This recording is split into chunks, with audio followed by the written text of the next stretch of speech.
righty, everyone. We are back with Planeshifters Part 12.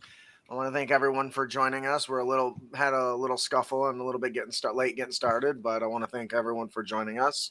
I am your dungeon master, storyteller, referee, and overall villain of the story, Justin, aka Total Dumas. I'm really excited for this episode. We left off with quite the bang. Why don't we go around the table and introduce our wonderful players and tell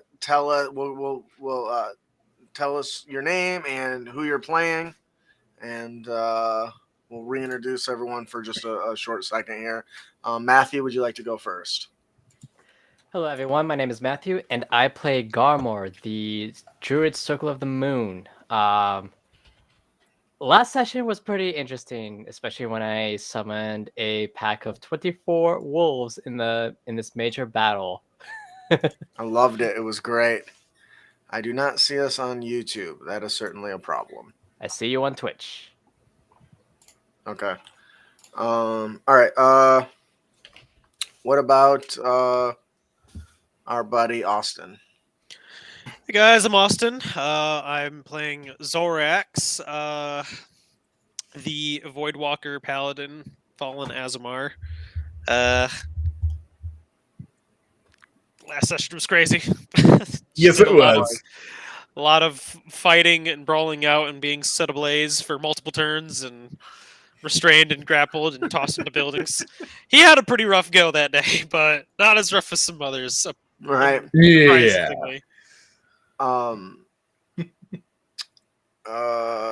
Will? Yeah, I am Will playing Echo, the Changeling Sorcerer, and it was a rough day. No doubt about that. Yeah. I think I got smashed into just as many buildings as any other player here. I got smashed a lot. That's funny. You could take a -1 and add a +1 for me, though, because I took one of those. Yes. And I would definitely not be here as Echo without it, so. That's awesome. I did what I could. Yep. And I am Ian, and I play the part of Merle Bronson. He's an artificer who is now dead at the last session. So we'll see how that goes. Currently, he is unalive, but And that's what we're enjoying the I have sandwich. no means to revive him. Ian That's playing funny. Merle. That's awesome. I think I figured out the YouTube thing. Hang on. Let's have a little discussion. Why don't you tell the audience what happened in the last episode while I get this figured out? Death. So not wrong. So our intrepid adventurers found that, well, most of us,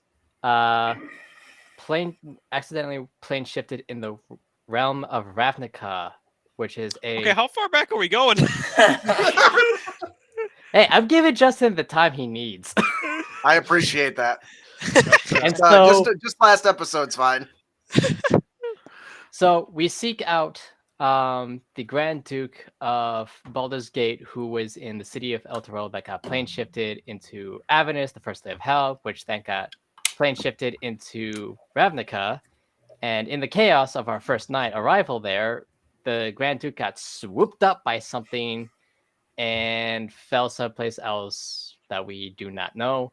And upon our time in the city proper of Ravnica, we saw one of these moving pictures, as Garmo would put it, the sighting of the Grand Duke, which, by the way, his name is Uldar Ravengard, in the midst of a battle between the Boros Legion and the Gruul clans. And then the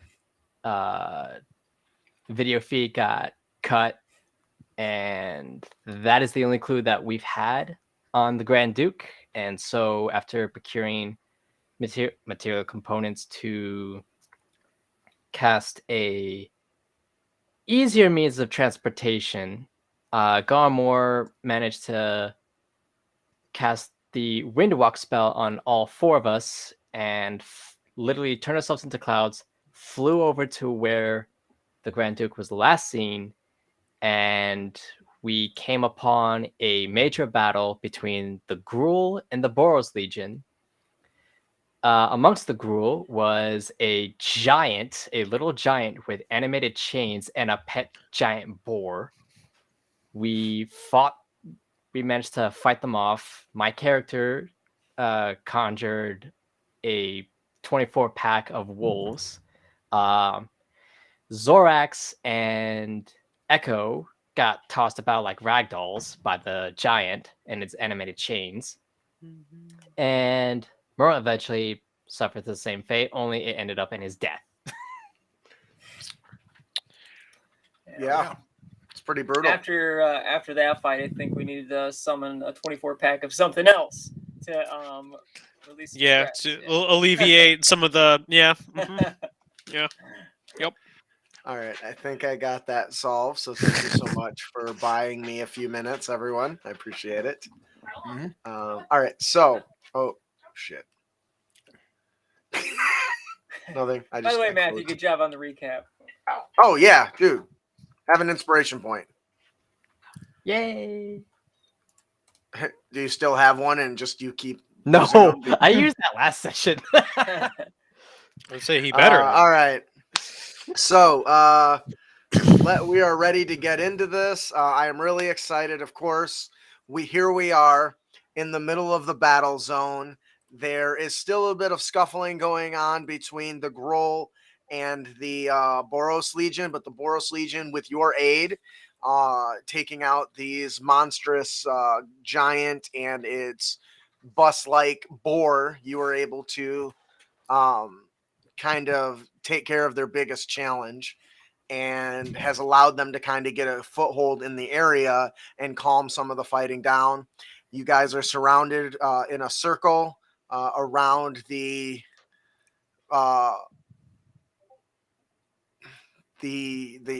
body of that is Merle.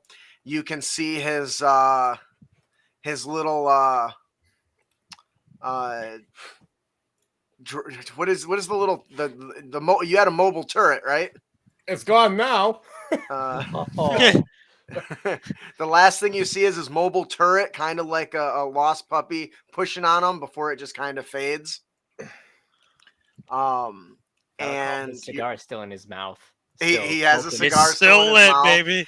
His body is twisted and just mangled right now, and there is healers doing their best to bring him back, but unfortunately one of the healers looks to you and does confirm, "I am sorry. The battle has exhausted me. I do not have the strength to save your friend." He's dead. She kind of just her eyes kind of downcast. She says a quick prayer to a quick prayer and bows, and then her eyes kind of look at each of you. "I'll give you a moment, but tarry not long, for there's no telling what may come." Zorax kind of thinks to himself, silently, of course, because he's thinking. So if anyone can read minds, be prepared. He's like, maybe if I just kill one of them, it'll give me just enough power to bring him back. Just take one more soul. What could he gain? Just enough. Just that edge. Or is there a mechanic you're specifically referencing? There's nothing that I can do in terms of that, but he's thinking because he's like, well, if I can just gain anything, any semblance, maybe if I take a particularly large soul, he can gain enough power to bring him back. But there's only so little time that he could even do that. I believe that's called wishful thinking. Well, in a world of magic, it's not really all that wishful. When I've already brought one of your characters back from the dead. Yeah, Echo is Remember actually Avernus? still Oh yeah.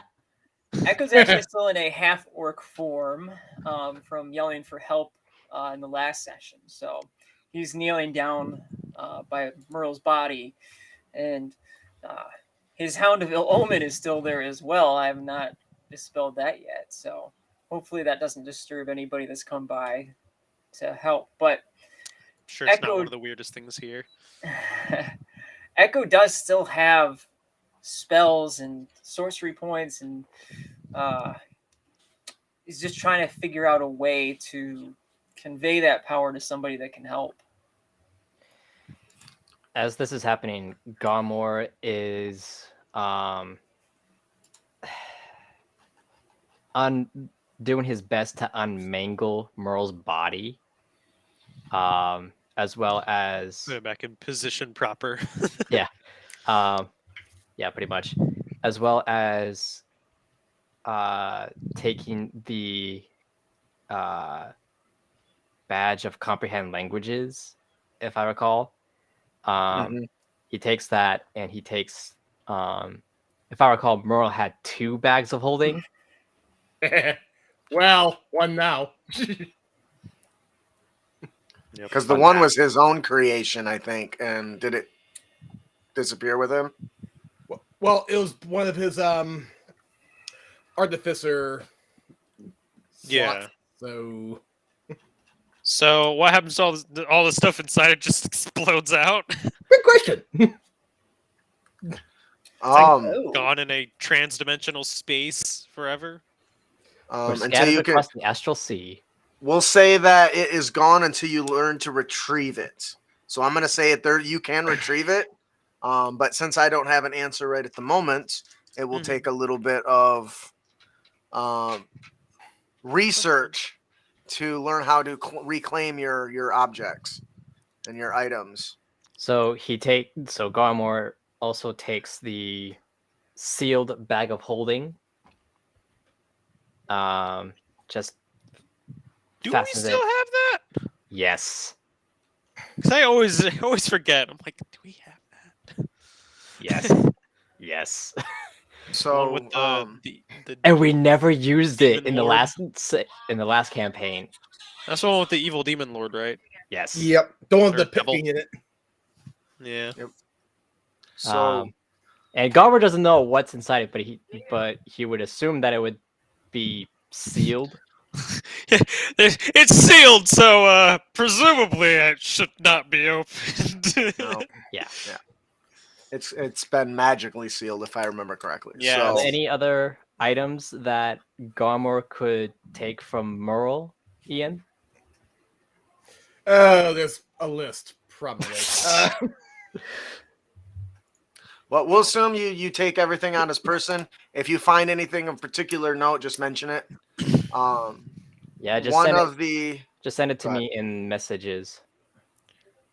Goggle One of the Boros Legions, probably are the big things. Oh, wa- and the fire shards from Avernus. Yeah. Oh. Explosive red crystals. a Oh, a and the stocky empty soldier for the Boros Legion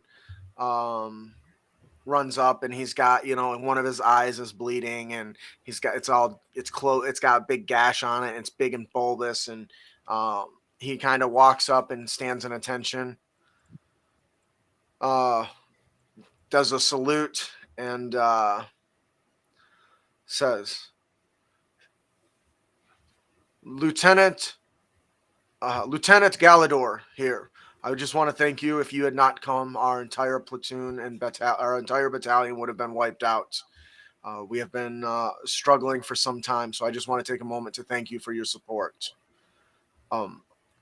We are doing our best to control the area.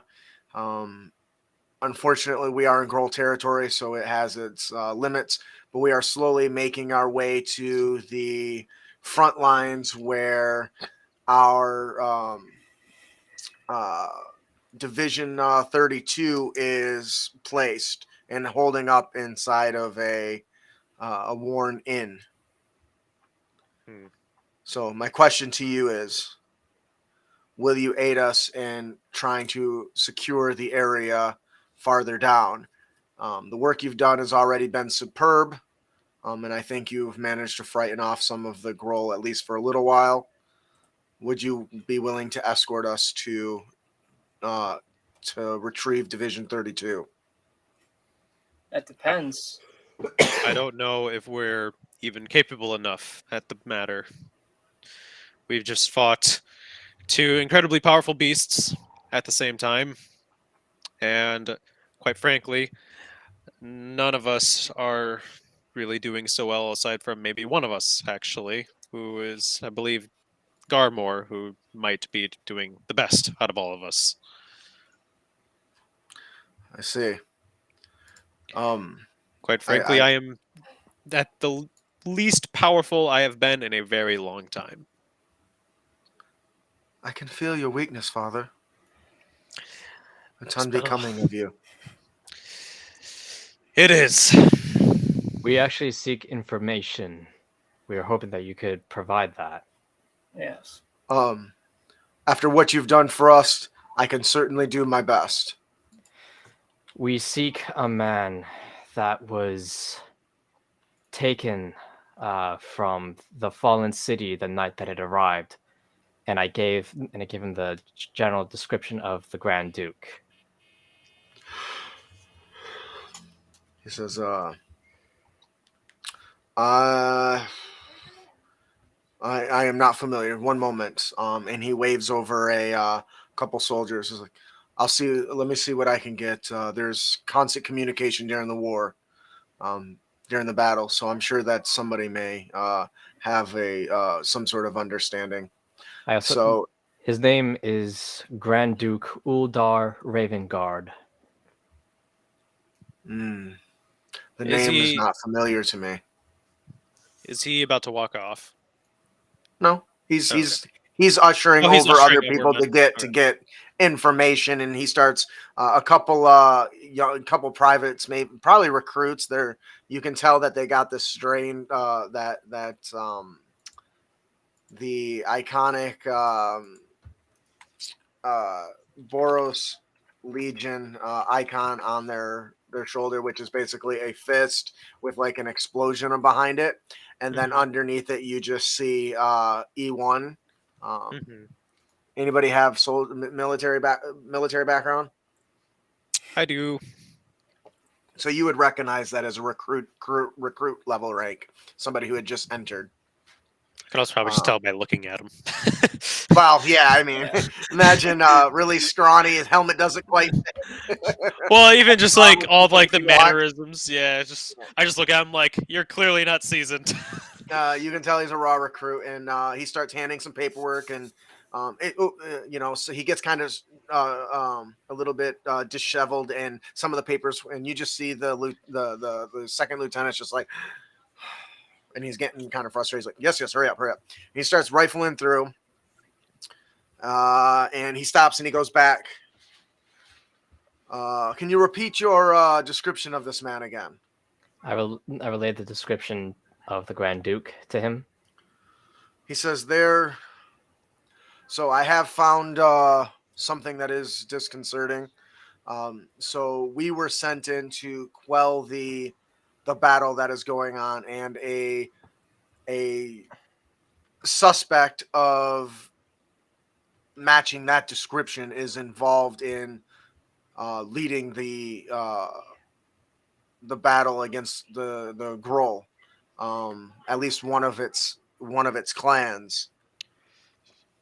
That strangely sounds like him. Always leading something. The scent in the gruel, and I look to Echo. Give me a history check, Echo. Yeah.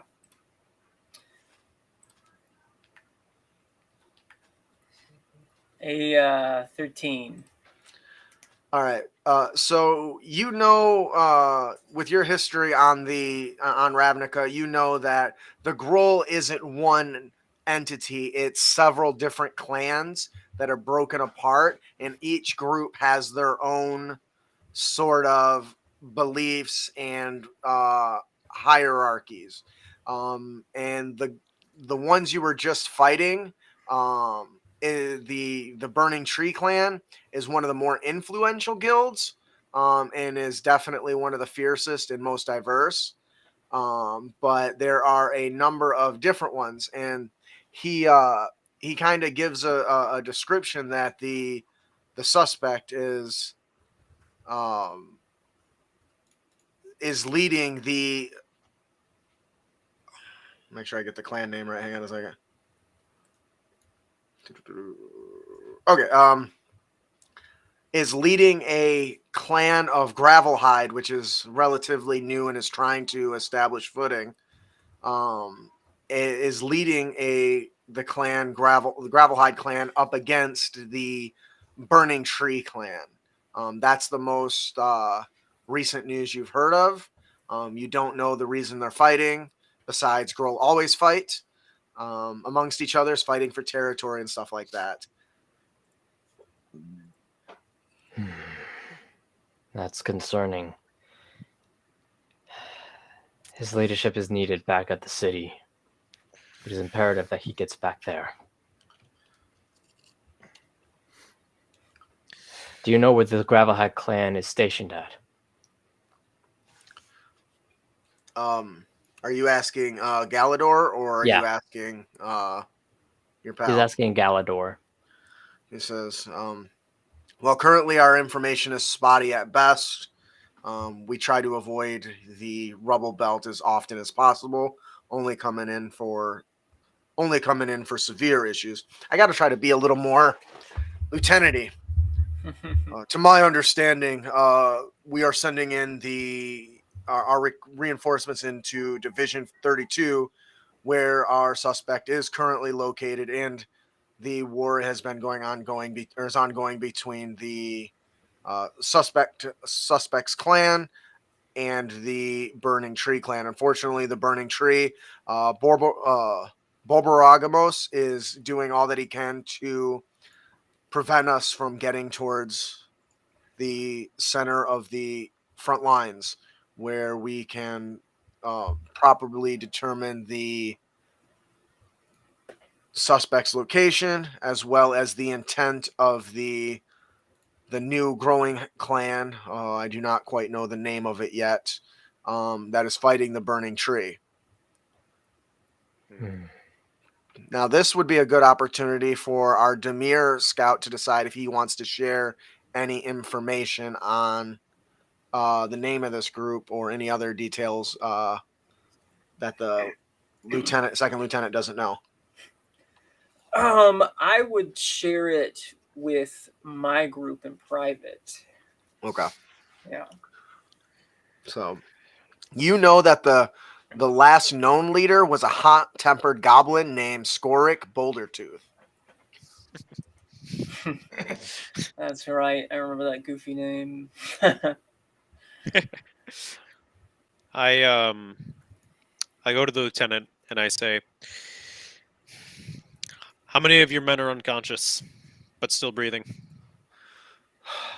He snaps his finger, and another wobbly recruit that has a medical sigil underneath his big fist.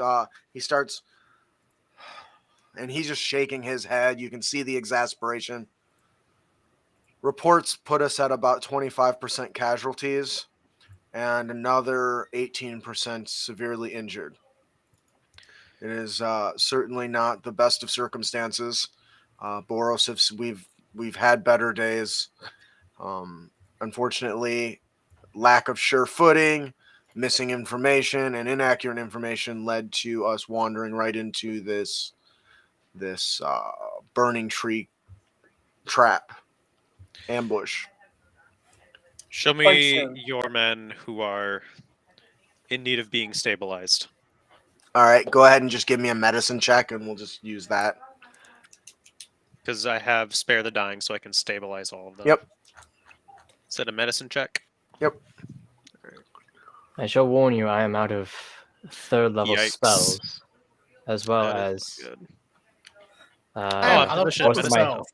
most of my fourth level spells, Fucking half Ian. of my fifth, and I've wasted my sixth and seventh level spells to get here and conjure a large pack of wolves to fight the Gruul in this area. The Galador says, "I've never heard of a wizard who ranks their spells. It's very odd. Druid, actually. Magic users and magic user doesn't matter if it's green or if it's lightning." I only got a 6, unfortunately. So you start kind of poking around, and you're getting pointed to some of the injured as you're doing your best to stabilize and help as many as you can. You're touching your hand on them and managing to stop the bleeding of some of their wounds. But unfortunately, your exhaustion from the battle is kind of overcoming.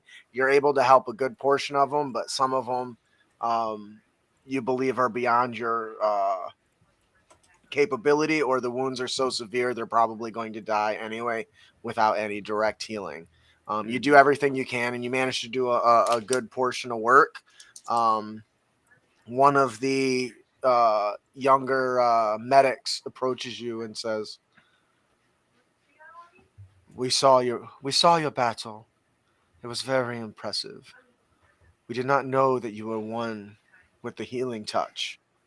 I would like to take a moment to say thank you for your aid, and wondering if you would help one more ally." Is it a soldier? It is not. It is an enemy. It's one of the injured Groll. Let me see him. All right, so this little scrawny blonde-headed girl in a robe kind of ushers you into underneath or into an area with a bunch of the buildings are just scattered and crumbled, and all you can see is the upper man half, a female half of a centaur, with war tattoos, breathing really heavily, blood dripping out of her sockets of her eyes and out of her jaw, and you can see the back end of her horse half is just crushed underneath this big boulder, and she's severely injured. And she says, "I need your assistance to tend to this wound. Nathai is one of our informants. I see. And I'm concerned she won't make it, and we will lose valuable information." Typical soldiers, right? Just Yep. Yep. we're gonna lose information. I see. Is there actually anything I can realistically do? Like, do they just need stabilizing, or do they she just is need... okay. she is dying. So Hmm. the benefit here is whether this is the person you're going to choose to spend any potential healing, if you have any, to actually get her up, because there'll be benefits to that if you can. Zorak's kind of in his head. He's like, it doesn't really matter if they're enemy or not, Shit's good. because I could probably just get rid of them. Does Gomer see this? I think you're kind of engaged with the discussion with the Galador at the moment. So if he's gonna want your help, he'll have to come get you. I kind of just bend down and I look at the wound. I'm like, it's pretty it's pretty bad, but I can probably save them. And instead of just stabilizing them, I'm going to give them 1 point of lay on hands, or however many I guess it takes to actually just the one's fine. I just get them up. Yeah, the situation was wondering if you had any resources left to do so, right? Mm-hmm. All right. So Problem is with lay on hands, I have to be able to touch them, and in that battle, there was no touching any of us. please, oh please, Mr. Zorax, will you touch me? Oh, why? Weird. Okay. That just got awkward. All right. So your hand, glows with this golden energy. The feeling of open plains and wind and a strange feeling that's you're starting to realize is coming when you channel your power, that wasn't there before. You touch her right along her mane, and her wounds begin to stitch together. Several of the soldiers are using like parts of a broken building to, like, as a lever to lift up big chunks that have crushed her horse. horse aspect as you see her bones kind of popping and stitching back into position. And then she kind of gets on her haunches and then is able to get onto her knees and then stand up. And you can still see, even though she's been healed, she's still breathing heavily. You can see her eyes are kind of hollow. And she says, I got to remember she's a Grohl in addition to being a turncoat. I am not one for magic healing, but I appreciate what you have done for me. It helps with hangovers. You wouldn't believe it. But my honor is now lost. To fall in battle and be brought to returned by such. Never mind. And several of the Boros soldiers kind of surround her, and at this point, does Joram fly? I don't remember. He doesn't fly, does he? He can. levitates, but that's all I remember. Yeah, Yeah, because it's they can at will levitate for free. levitation. Yeah. So I defaulted to that usually. So, at this point, what is kind of Echo doing and taking all this in? Is he kind of trying to listen to conversations? Is he still focused on Merle? Is he, has he managed to make his way over to to either Galador or where Zorax is? I think Echo's taking advantage of looking like a half orc and not looking like a changeling sorcerer, and more like a soldier, and just kind of blending into the crowd and hearing what he can. Give me a perception check.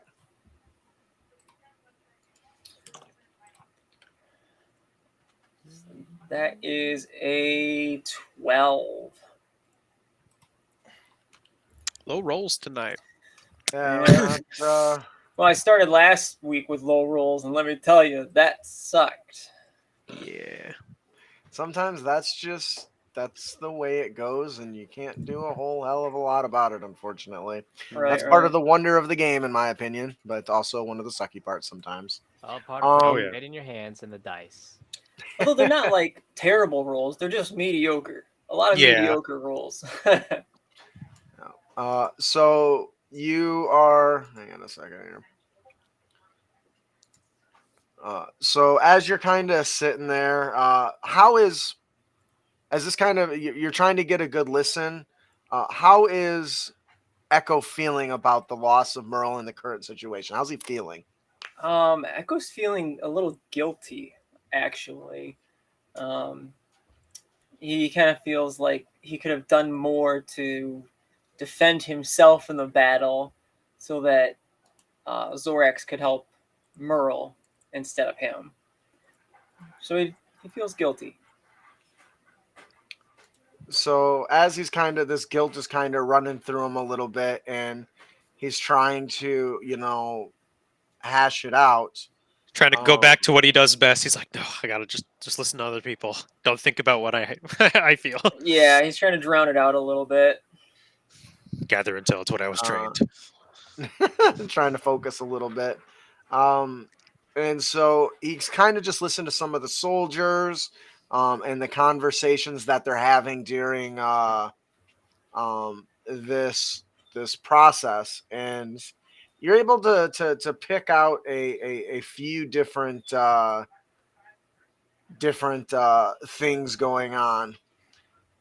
And unfortunately, some of them aren't good. You hear that one of the soldiers like,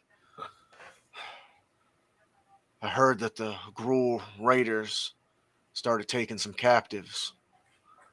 I've got some concerns. My brother was in one of the contingents sent to be raided. And as you kind of make your way through, you hear another bit of whispers that there's some urgent news. Sergeant Uwen got a hold of something even the war drums of Grohl fear. I don't know what it is, but he sent one of them running just by standing with it.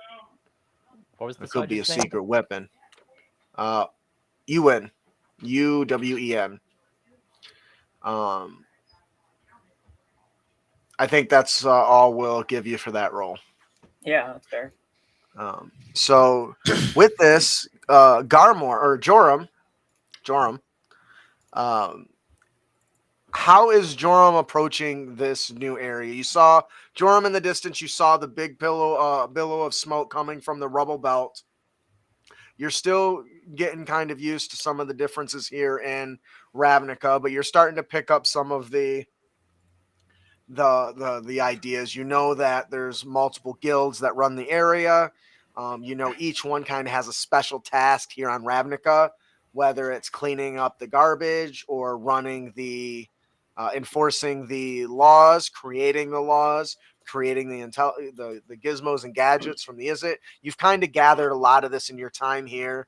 A massive explosion in the distance had drawn your attention to this area, and as you approach, and you can tell me how your character arrives, you see just a battlefield of gore and destroyed buildings here. You're not surprised at the reason it's called the rubble belt.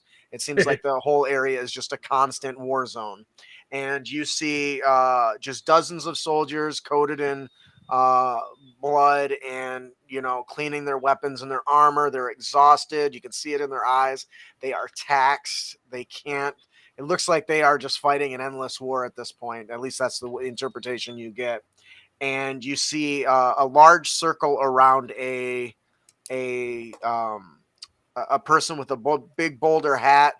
He's laying there. His body's all broken with just a cigar sticking out, and a variety of kind of people standing around discussing. What does Joram do at this point? I knew I should have messaged you how I pictured how the party came across them. Did you have an idea? Yeah. And I just fuck it up? Let the rest of the group keep role playing. Okay. So what does Joram do? Well, basically the way he... For the record, Joram is like the warlock I played in our previous campaign before Avernus, and basically he saw like a pillar of clouds out off in the distance, and basically went, I wonder what that is, and basically went in that direction. That's kind of how he ended up here. Okay. And so what is his he kind of sees this situation going on.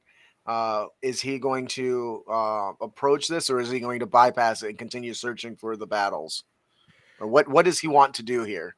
He was drawn by the fire and smoke, so he was probably bored and was curious what was going on. Okay. Just pure curiosity. So does he walk up and talk to anybody? I mean, not yet, but he appears as an old man. Oh, you got like a disguised spell or tool, right? Yep. Okay. Evocation, right. yes. A soldier walks up, probably. You're not sure of his rank. He's definitely beyond. He's seasoned a little bit, but not so much to be in charge. He says, "Excuse me, sir. This is a battle zone. What are you doing here?" And he puts his hand on his blade. Oh, I'm just walking, Sonny. Haven't seen an old man before. Yes, but this is a war zone. Should you be here? You're endangering your life. You should go on. Go grab your Papa's cough syrup. Find a nice corner and just stay safe. I don't need more civilians getting hurt on us, you know? So return back to your home. You worry about your safety, I'll worry about mine. It is part of the Boros Legion's responsibility to protect. Can he understand them? Of Ravnica. Not my problem. I'm going to say at this point he's learned, because I totally did not think about that until you just brought it up. So I want to thank you for that. Good point.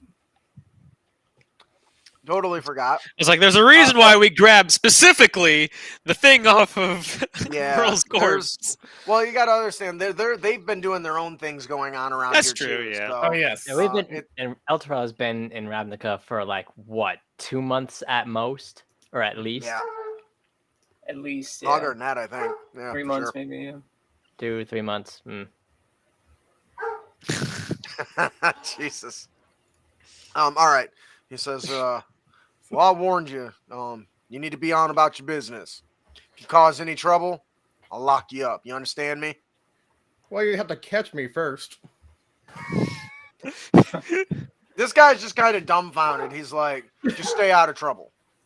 He's like, Whatever. what? And I hop over the building that he's staying next to. He's just some senile old man that's fucking kooky crazy. And yes, I all really right. do that. I hop over the building he's next to. He just kind of looks up. Another guy walks up. What was that all about? He's like, I've got no time to try to figure it out. But I'm pretty sure he just leaped a building in a single bound. Next, he's going to be being more powerful than one of our trains. He has no idea. All right, so He's like, I don't get paid enough for this shit. Garmore, you're speaking with Galador at this moment. Yep. What is Garmore feeling at this situation about Merle, about what's going on? How's he feeling?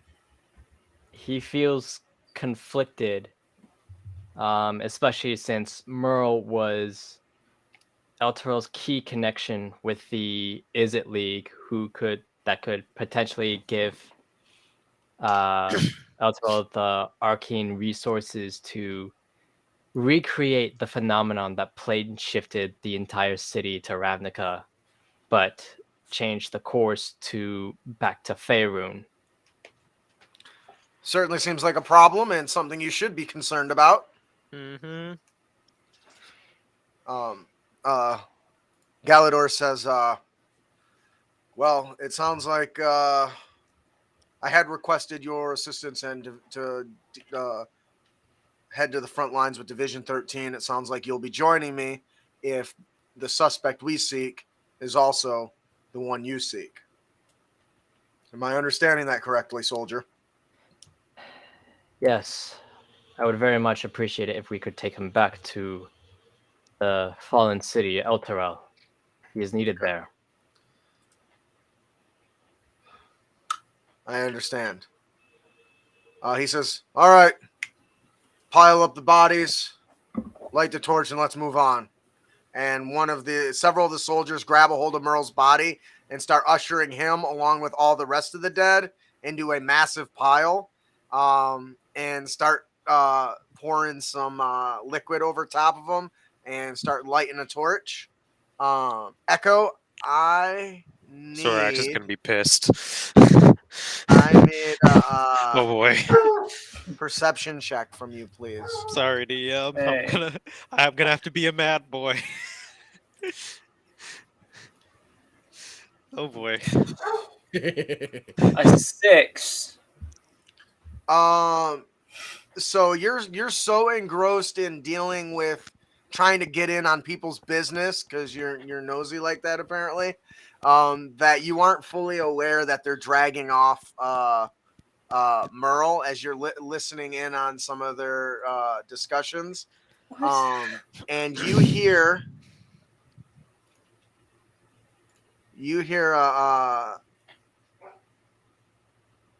a conversation between two of the soldiers, and you hear, he's like, there's no way that could have been true. He's like, yeah, I saw it, an angel and a demon. It looked like they were having a polite conversation. I couldn't believe my eyes. Like, you're making that up. You're pulling my chain as you're kind of trying to get some eavesdrop on some of these people. I'm telling you, man, it was so crazy. Zorax, you finished with restoring as many people as you could find as you're making your way back to the group and the big circle of soldiers. You see just piles of the soldiers' bodies being stripped of equipment and piled into a giant corpse pile. It's that moment that you realize that Merle is not laying down on the ground.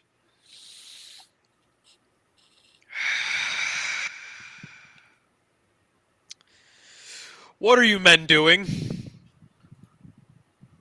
What does it look like we're doing? I We're can see burning the that. dead. It was a rhetorical A question. death worthy of a soldier. Bring Is out that your what we dead. do? Is that what we do around here? We burn the fallen. We don't give them a proper burial. We don't do any of that around here. No rites. Nothing. A blessing over the fire is one of the most honorable burials you can have. And he looks around. At least some of them get that, and you just see him look at a pile that's just nothing but leftovers. Likely got stomped on by the giant you were fighting. Yeah, Echo catches on to the conversation and comes up to Zorax and goes, burning is a pretty standard thing here. Considering most of the place is city, there's not a lot of places to bury people. So I would say if we want to properly take care of Merle, we do ours separately. You see, thanks to Echo, he like visibly calms down. He's like, I just wish to bury my comrade. I wish Now, to give you him a guys should, proper burial. and you guys know that if his body is destroyed, there is no hope of resurrection. So, you guys have to decide. But you do look over and you see a couple soldiers have just got all of his stuff off and are pulling him over to the pile. And you Does Garmore see this? He's already interrupting them, and they say, it's like, look, we're just doing what we're told.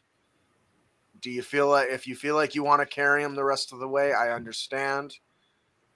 When I lost my brother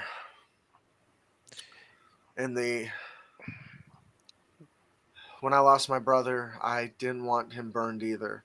I know that that's right. That's the honor. That is the way. This is the way. But I couldn't do it. So I understand. This is the one time Zorax is gonna play this card. Well, look here. See, I'm not from here. I'm a planeswalker. Give me my comrade, and I won't have a fucking outrage here. Because at this point, he's like, I'm gonna use this card because everyone keeps fucking calling me it. So I guess I am today. I'm a planeswalker. Give me my friend. You just hear gasps throughout the area. Both you, everyone just hears the gasps.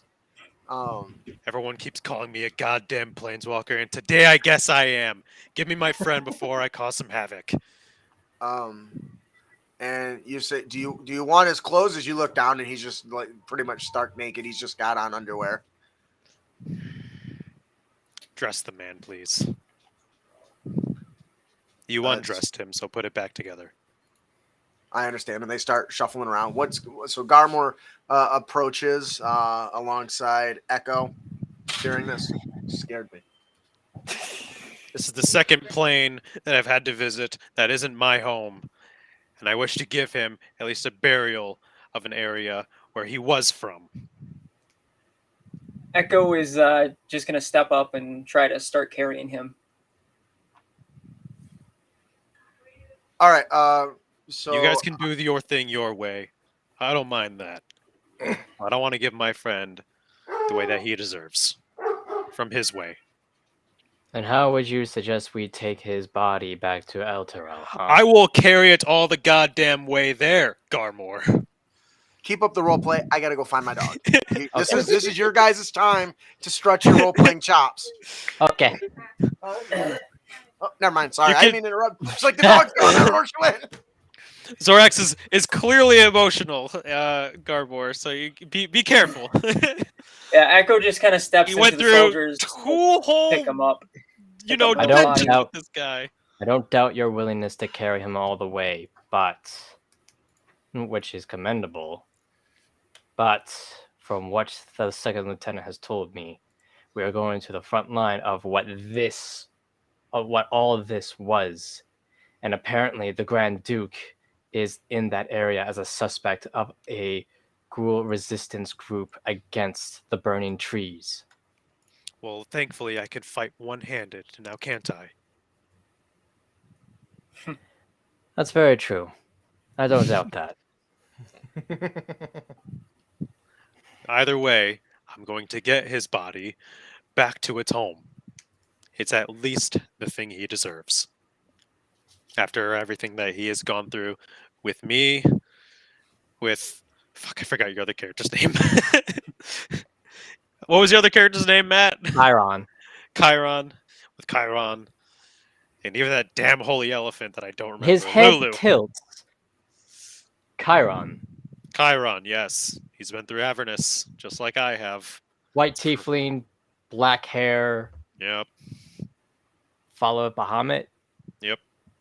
Has a sword of his, actually. His body language shows a look of surprise, and and past his cowl, you see his eye kind of widen a bit, as if he recognizes the description. So if you would please stop interrupting me. I have a friend to hold and to take all the way back to El Terrell. Preferably clothed.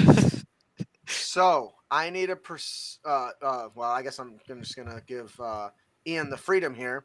Do you believe your character is close enough to hear this conversation? No. You really gotta. No. Okay. Right. All right, that's fine. Yeah. Like, trying to bring you in, you're just like, fuck you. Okay, I got it. No, They have how does looked at Echo Steam yet. react to me just saying that I am a planeswalker? Yeah. Just They out haven't looked after at Steam everything yet. you've seen. Echo's kind of more along the lines of it's about time you just accepted it. Oh, like he is Yeah, one. I mean, you just kind of see Echo nod a little bit, like, yeah, it's about the right time for that. it's like the guy came from a different plane. He doesn't believe it. What do I do?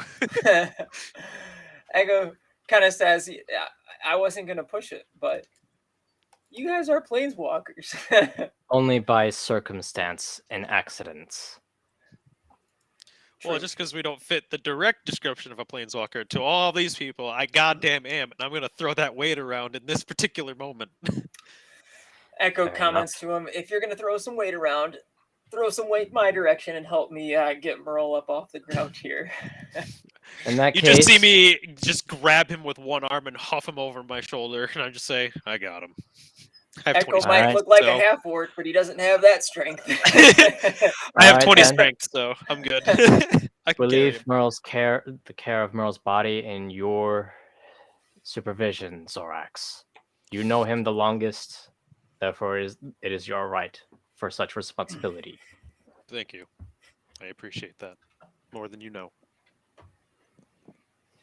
I don't often call people my friend, but he was. And it's Just a off shame of to a- see him go. Side note here, would Garmor recognize one of Jorum's disguises? Probably. Why would he?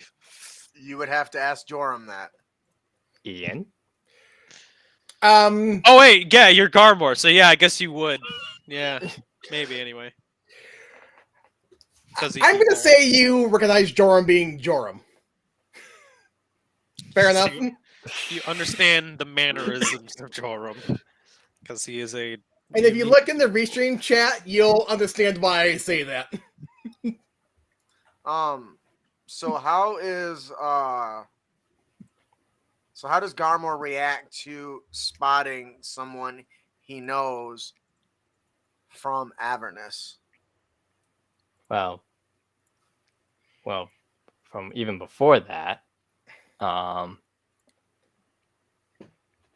he notices as like, that's strange.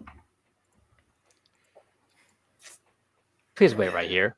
And he walks towards the old man. What are you doing? So you approach and you see this old man sitting a distance away, a couple gruel sprout around him, and embers coming up from part of the house that was, bombarded by some sort of flame attack. And he's sitting there with meat on a stick, roasting it over these embers of this burning building. And he's floating 1 foot off the ground.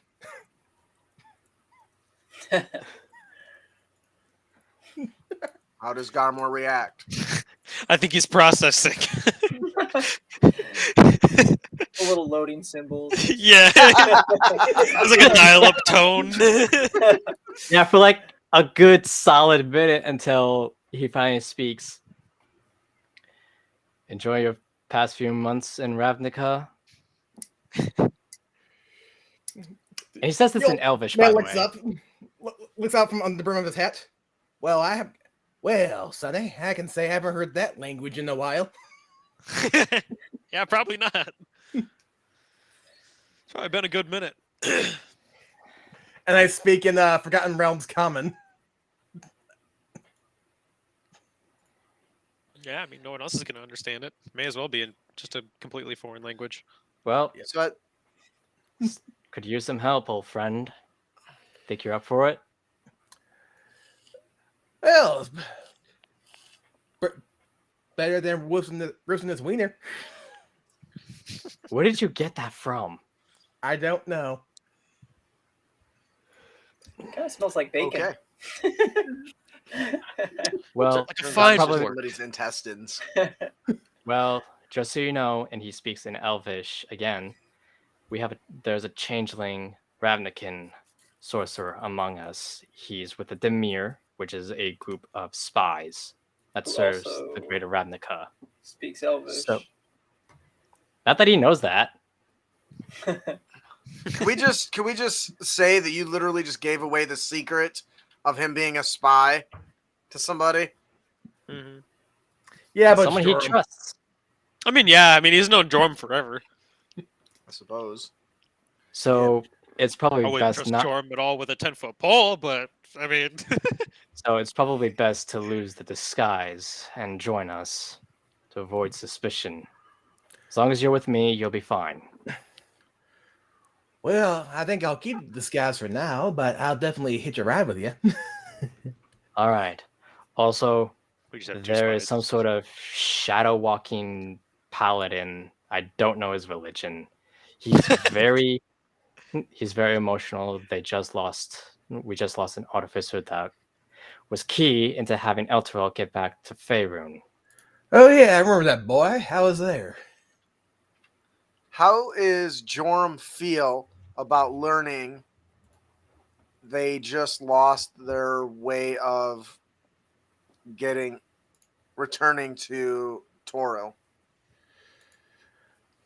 Well, I mean, he probably doesn't feel much at all because he didn't really know about it in the first place, and he only met like Merle briefly.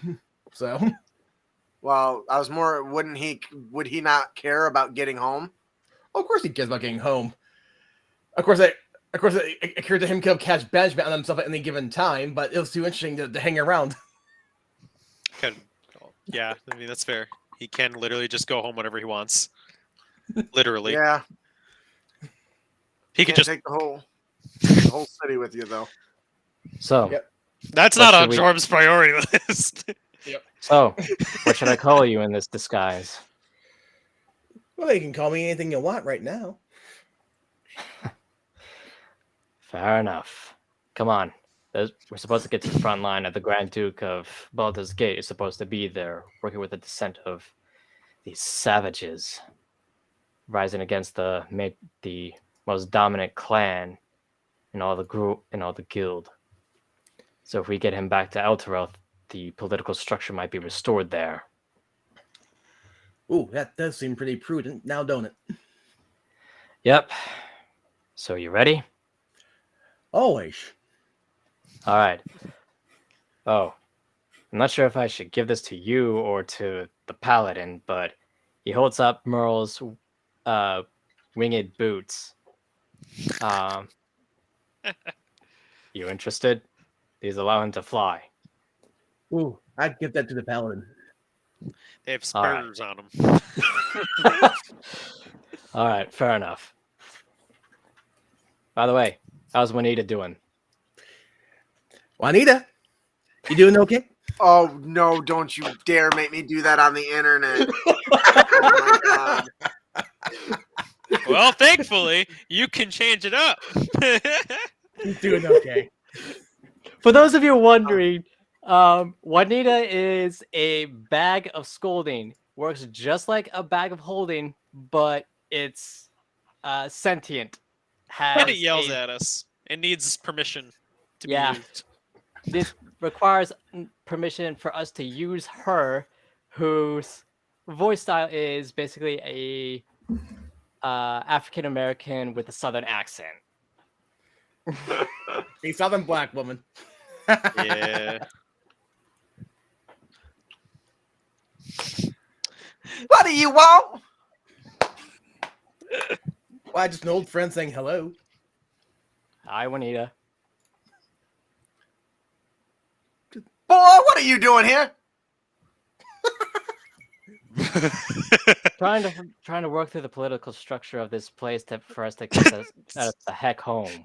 That's a lot to drop on a bag of scolding. I'm trying to rework the political structure of this universe. You know. Well, that sounds like a lot of work, I have to say. I'm gonna but I'll tell you what, I missed having our conversations together, you know? So here's what we're gonna do.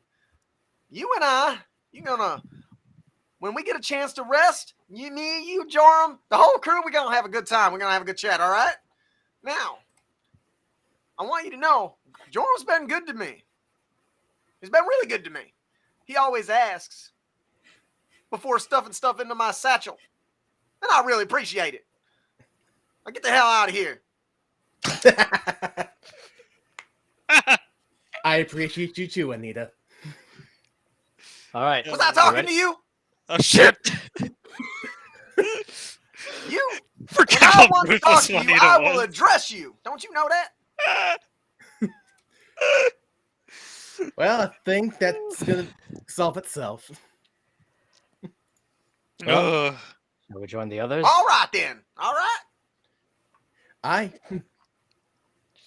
All right. And with Joram and Juanita in tow, I walk us back to the group. And Totally as put he me on the spot approaches for that. Zorax, he hands Merle's winged boots. Thought you might use these. He like holds him. He's like, "Are these even in my size?" I'm pretty sure that they can fit you once you're attuned to them. Oh right, magic. I always forget. It feels wrong to hold them, considering they were his. No offense, but he's not using them anymore. You bring a valid point, but also they're the most. Well, no, the cigar is probably the most important thing to him. And his gun. Surprisingly, it was intact when we found him. What the hell is that smell? It's called a. I'm sorry. Who more- said that? Who is this? Who said that? Where is she? Everyone, boys, meet Joram, a companion of mine, and his bag of scolding, Juanita. Oh yes. I can introduce myself, son. Ah yes. Name's Juanita. Pleasant. I remember. I'm the meeting you. storage device. Don't stick anything in this hole without asking. Have not met you. Somehow. Well, that's how it goes with most women, I've learned. It's. Joram, I believe we've met before. Well, briefly. I just remember you. Outhouse? Does it ring a bell? An outhouse? Something granite? Also have a fond love of mahogany wood. By the time you guys get back, it's gonna be an underground like castle. Or the undercroft, or the undercroft of the Belmonts. Man. I believe you like mahogany. I believe. Who doesn't like mahogany? You know. Never Sure. trust a man who does not like mahogany. I don't even know what mahogany is. Wait, do you guys not have mahogany here? We have a few You're in the trees. city. I forget. We literally live in a trans-dimensional city. I gotta get used to that. Yeah. Sounds sounds mahogany. Somebody once cool. tossed a mahogany table and chairs inside me. It was delicious. You can taste what? You can taste? What? Can't you? It sounds tasty. I don't know what it is, but it sounds pretty good. I don't. You can't. We. As I'm just holding Merle, just casually, like I'm just gonna put the shoes back on the man. I put the boots of spurs that fly like helicopter blades back They on. are basically connected the same as the winged boots. I or put boots them of back flying. onto Merle's cold feet because he's nervous, not because he's sad. So I Echo could, like, being I can lighten the load for you on our journey until we get back to your destination, if you like. This is a whole body. I don't know what you mean by lightening the load. yeah, I don't even know I can carry you. him for you if you like. That way you have two. Not a good idea, Joram. It's no offense, but this is my friend, and I would like to carry him back home. Wait, you're not suggesting what I think you're suggesting, Joram. I probably am. I probably am. I'm not sure Zorax would appreciate that. I'm also not sure what you guys are talking about. Speak. So, are I you mean, if familiar- Bonita has no problem. So, As long as you're not sticking it in my hole. basically, Juanita acts as is a sentient version of this, and he holds up the sealed bag of holding. Why do you have that? Why don't you? Because Why do you have that? Because I'm Because- special. Sealed bag. Everybody loves me. No, not Juanita. Why do you have that? The sealed Because- bag. because no one else is. Is there something I should know that's inside this thing? You can't sense evil and light energies, can you? I'm not a paladin or a cleric. I don't have access to such spells.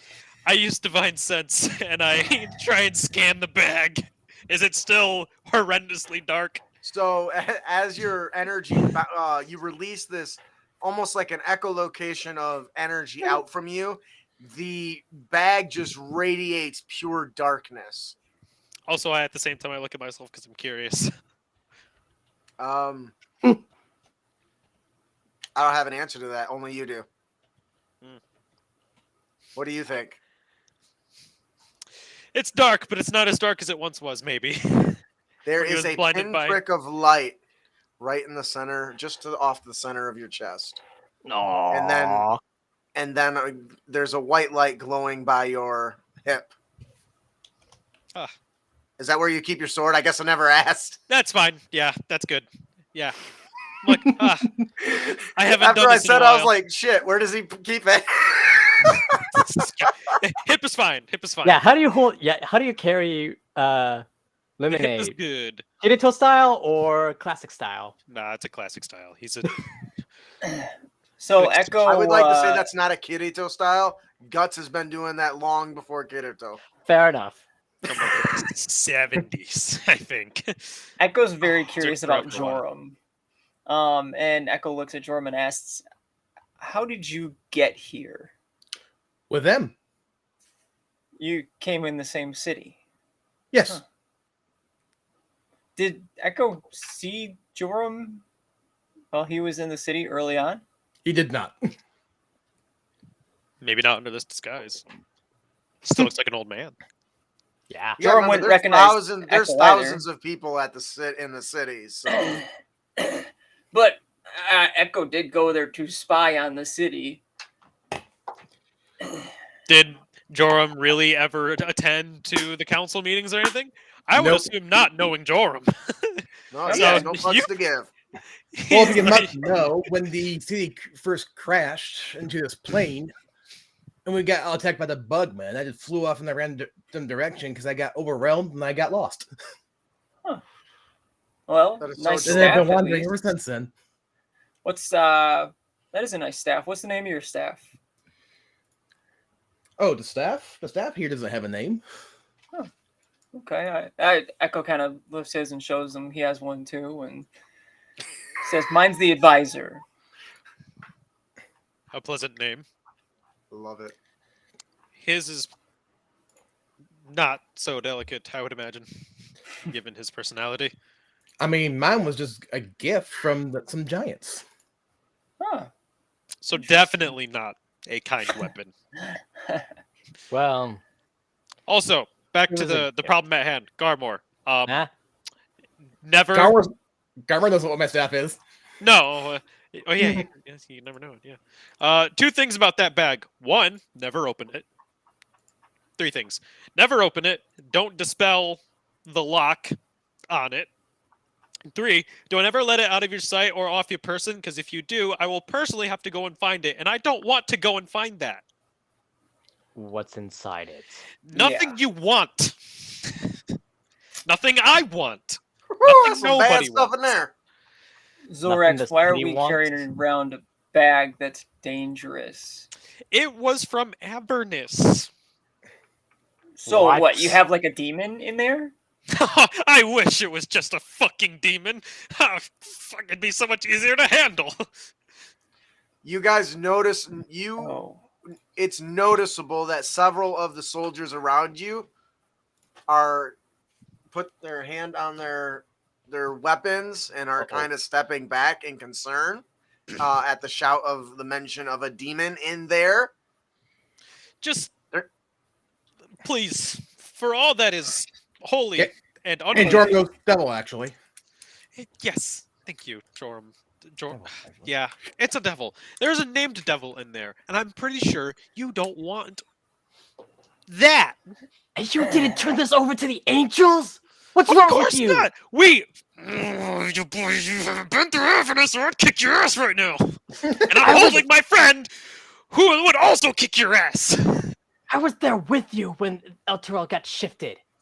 Yes. However, you weren't there when we had a pit fiend that's currently named in there who was posing as an angel, whom we tried to make a deal with a fucking fallen angel who is also the devil-s of Avernus, where we were trying to save them so we didn't have to fight them, and then suddenly we're here.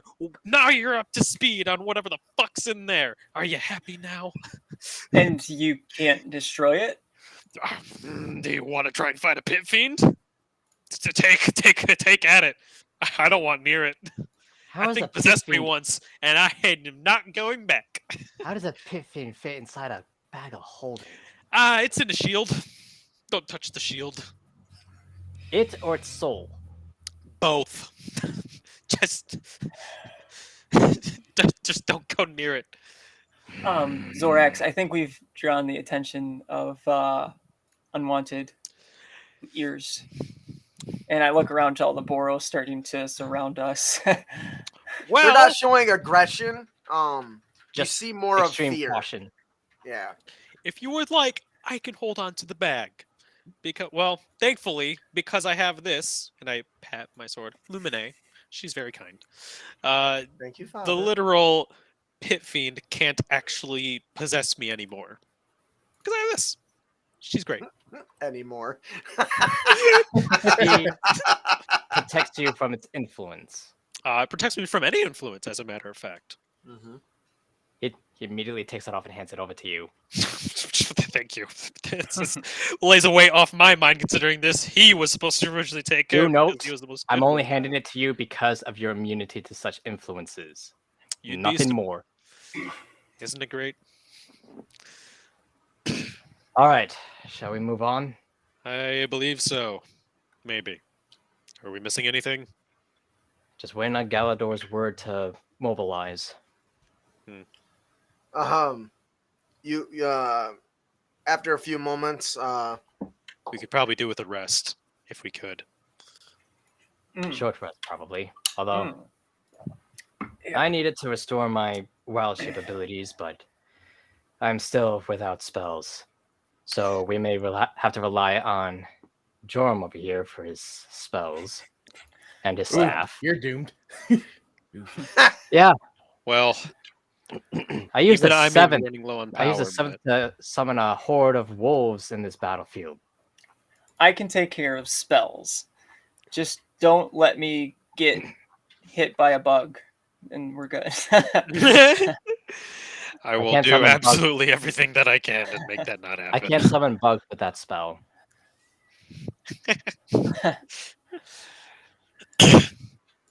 Yeah, All right. I'm looking at my character sheet. I just see used, no uses. just it's just across the board. Completely jeez. out of ammo. I've never happened to me before. I have for everyone. Do who I look like an cares, ammo bank to you? I am So- actually so low on spells. I have 2 first level spell slots, and that's it. Aside from some of my features that I have. Galadar walks up. He says, "We're getting ready to move out, heading to the front lines of Division 32. As I said before, I would like for you to attend us. Your strength could be immensely valuable. I know you do not owe anything to the Boros Legion, but Do I the think Boros that work with the angels? Yes. They are the yeah. angels. Okay, that's what I thought. I just had to remember that. the angels Yeah. lead the Boros, or in Right. charge of the Boros military. So Wait. Also, for ex- for the record, oh, isn't looking at expand. Jorm's spell list, and I changed my level 7 spell to Crown of Stars because I originally it don't was even know Plane what Shift. that does. Okay. yeah, goodness. It turns out he's just on vacation. He's like, I can go home whenever. The rest of y'all fucked. That makes sense. To be fair, he probably still thinking that. s- 'Cause he how does do I have damage keep making Merle's out body of from himself. decaying? I didn't really think about saying that. saying this as a player, saying this as a player, the spell for that would be Gentle Repose. Yep. Does anybody have that? Nope. I go up to the soldier, the lieutenant. I also have one more request, if I may. I know I've requested a lot. I suppose. Do any of your spellcasters know Gentle Repose? Do they know A way what? to slow the decay of a body. He holds up his sword. He says, "This is about all I know about spell casting. This will stop it, but I'll see what I can do." Bags of holding have no air in them. Just saying. I know you're not planning to stick that thing inside me. I already told you, Joram. I look over at Joram. I haven't asked nicely yet. You know, Joram, I've only known you for about 5 minutes, and you remind me so much of him already that I could cry. But Get 10 I'm minutes, not actually. going to cry. I'm going to say thank you. It's funny. If it means not letting his body decompose, then I will take you up on your offer. Juanita, are you willing to carry the body of a fallen honorable soldier? We all know that I don't want anyone dead man's meat in my hole. All right. Wow. Hopefully, I he won't mean- be dead forever. Maybe. I Juanita, don't know. what do you want? She likes jewels. She is a lady My after all. dear. Joram knows me so well. I just want to say I appreciate you asking what I want for a change. Joram's really the only person that's ever done that. I'm getting a little choked up. You hear a little out of the bag. Says, no.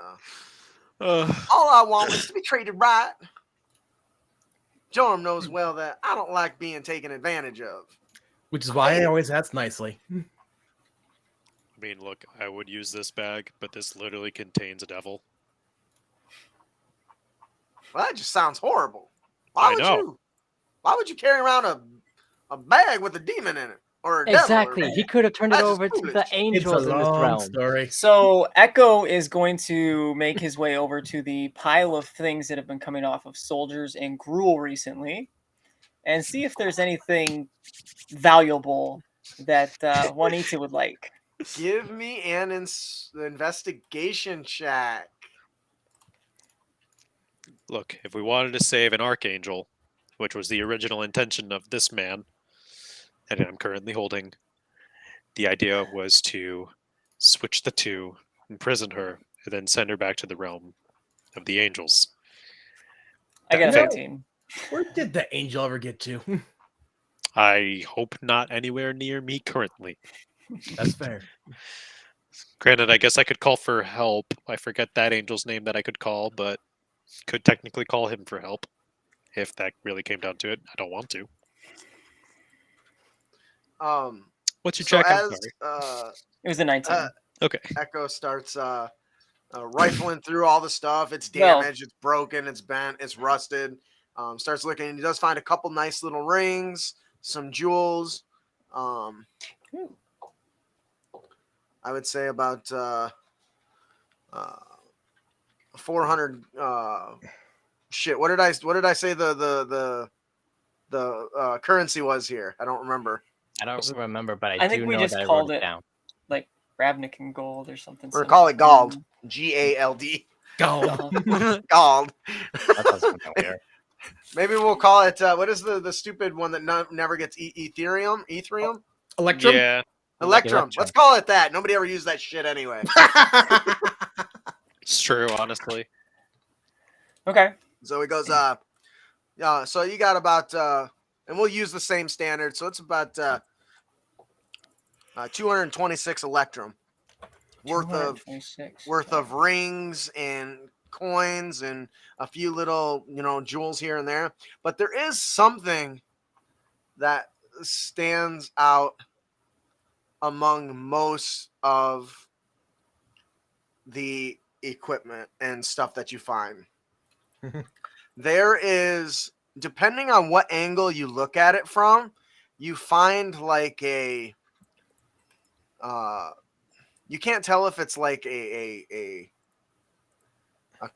it's a cloak, or it might be, it looks like maybe it's just a tunic, but depending on the Okay. angle you look at it, it almost has like the pattern is changing. It's very it's hard to explain, but it does seem to be some sort of low level illusion magic on it. And it does stand out. Do you have Arcana or Identify spell? I don't have an identify spell. Okay. Well, you find this clearly mastercraft piece of I can tell it's something special. Yeah. yes. That's all I can really give you to. But depending on the way you look at it, the color changes, the pattern changes on the tunic and stuff, and it seems to affect nearby clothing around it. So you'll have to find a way to better identify that. Okay. I'm gonna store it away for now and not put it on till I know what it is for sure. Okay. All right. I will tell you as the player what it is, so I don't forget. Okay. But it is a tunic of glamour. It's glamour weave tunic, which basically allows some illusionary stuff. Amazing. All right. So I'm gonna gray that out there. Right. All right. But you do find some stuff that she's interested in. If you want to try to bribe her to protect your friend's corpse and prevent you from lugging it around. Yeah, I am going to go back to Juanita and say, I have some things that might be of interest for you then, since you were interested in gems. And I hold up probably like 50 Electrum worth of what I found. Okay, and what are some of the colors of these gems? Give me a couple colors. Yeah, I mean, we're in Gruul territory, so it's a lot of reds and oranges and yellows that we're finding mixed in here. Well, that's really fantastic. Those are some pretty jewels. If you would have caught me yesterday, red and yellow's my favorite color. But fool, it's today, and today is blue. You got anything blue for me? I cast precipitation on the gems to make them blue.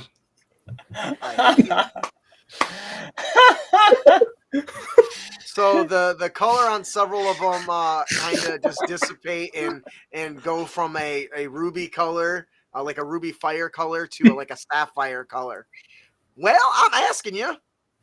Oh, I do appear to have some blue ones in here, and I pick out some of them, and I reach out for Joram to take them. Oh, Joram, you better watch out. This man's after my heart. I'll tell you what, I'll make a deal with you. And I only do this for the people that I like. Joram will tell you. It's true. Whatever it is. I keep the gems, and I'll store your buddy's body for, I give you tops, a 10-day. All right? Is that all right with you? I was thinking, oh, I'm good. Yep. 10-day works for now. We can talk again later. It's been pleasant so far. We will talk, little squirrely one. I got you.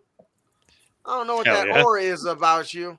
It's really hard to I don't know if C is the right word. Joram, help me understand. Is different. I can't quite put my finger on it. Yeah, Well, he's unlike us, actually from around here. Maybe that's it. I don't know. But anyway, all right. Open me up. I grant thee permission. And you basically gotta like stuff. You're like trying. The bag will only open so big, so you're like trying to like bend and twist his body to get it to go through this like very And he was much mangled like to begin with. Yeah, right. It's like the Hey, contortionist trying to fit through a tennis racket as you're like twisting his body. You hear a couple bones snap. I'm just like, oh god, this is wrong in all sorts of ways. Okay with this? I need yeah, him. Boys. Follow the rest. it's I need him awkward. to be buried in Elturel, and I will do it. Damn it! It's on the to-do list. So after a bit of mangling and twisting and contorting, you pretzel his body to fit it inside this little like 1 foot in diameter hole, and get him tossed in there. Just dislocate the shoulders aggressively and just tubing him in. Don't worry. He's like all like comes back. twisted. And anyways, you get him kind of in there, and several of the guards around you barf.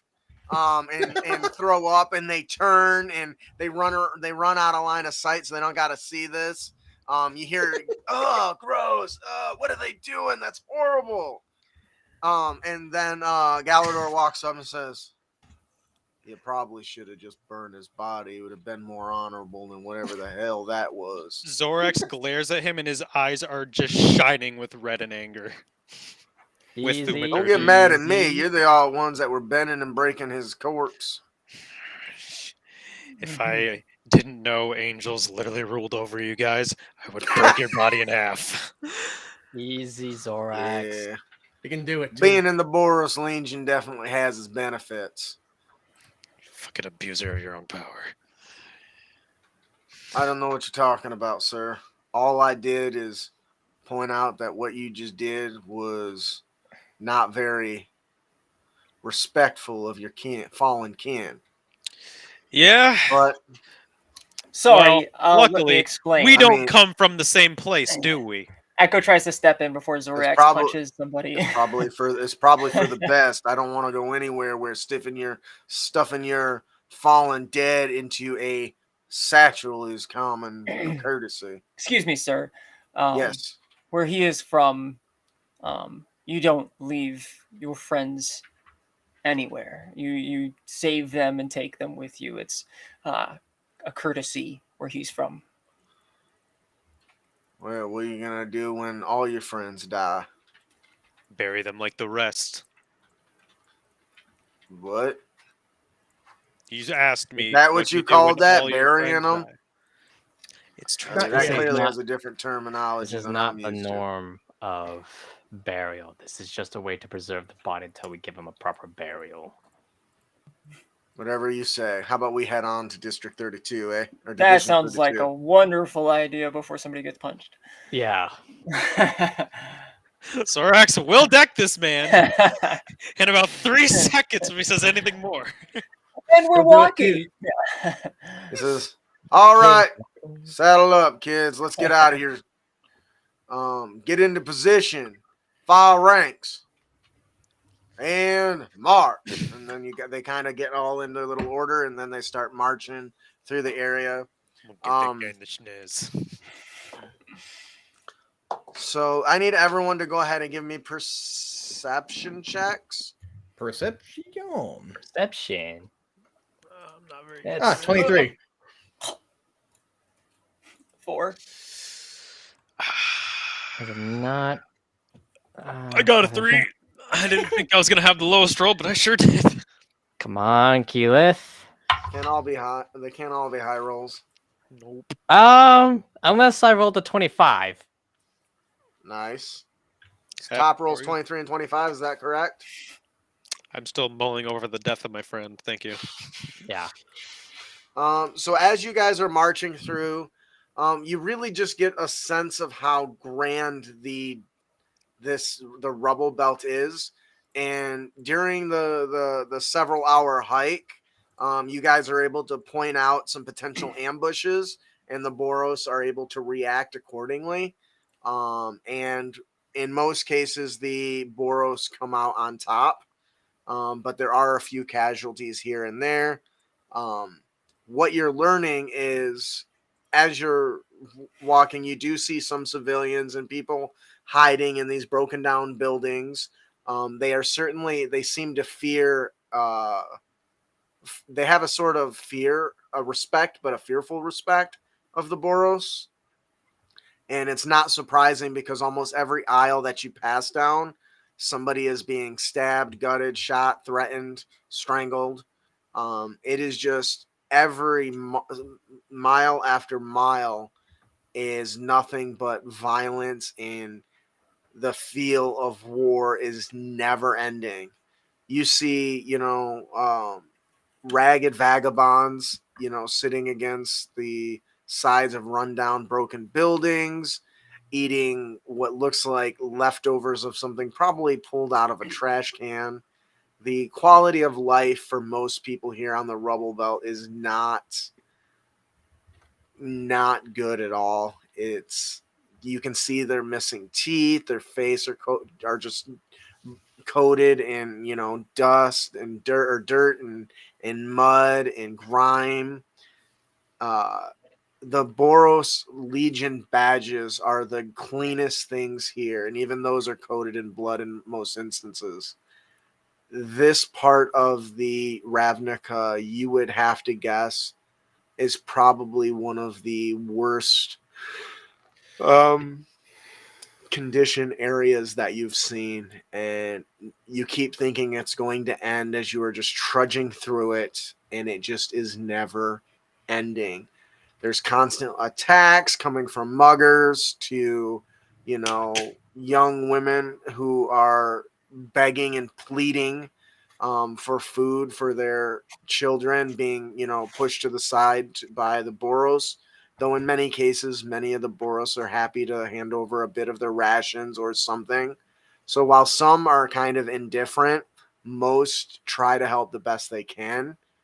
But it's like you're walking through a constant war-torn city that just is never ending. You hear explosions in the distance, constant, fights between a myriad of flying, Boros Legion angels fighting a couple of the hybrids of these Gruul, where they look like half human, half Pegasus, flying through the sky off in the distance. And it's just every step just is worse and worse as you are making your way to this. You get a couple updates from Galador mentioning that you're getting closer to the area and to keep your head on a swivel. They should be approaching the Division 32 front line soon. What is going through Garmor's mind? What is he thinking? What is he feeling as he walks through this mess? And then we'll go through each of you and have you do the same.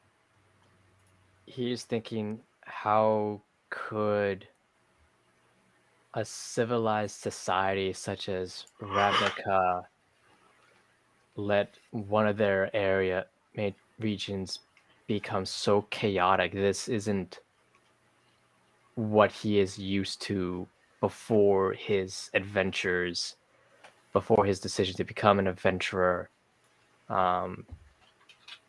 this is beyond abnormal for him, and he thinks back to the fact that the guild pack is not here. Could his disappearance have made this as the result? He just doesn't know, and why hasn't the guild pack done anything to rectify this? And he begins to wonder if he should question the changeling in this regard. It's pretty good. What about Zorax? Zorx kind of looks around and because you said one of the angels is fighting in the air, right? Yeah, there's a few just kind of they soar by in the distance, and Mm. think of it as like two planes in the sky, trading blows. They just kind of zoom Yeah. by. But And he kind of just thinks to himself, why doesn't any of like the other like stronger, higher angels come and just end this conflict quickly? They have the power to do so. They could just end this. Well, he knows Interesting. that by name Eremiel Mhm. could, because he doesn't remember, obviously. But he's like, Right. I know that they have an angel named Eremiel, and then Aurelia, I think is her name. Mm-hmm. Like, Mhm. they're both That's powerful impressive. angels that could do anything. Why don't they? That's Why do they interesting. just decide to sit? And that's all that goes through his mind as he just watches like this war-torn era that doesn't need to be war-torn anymore.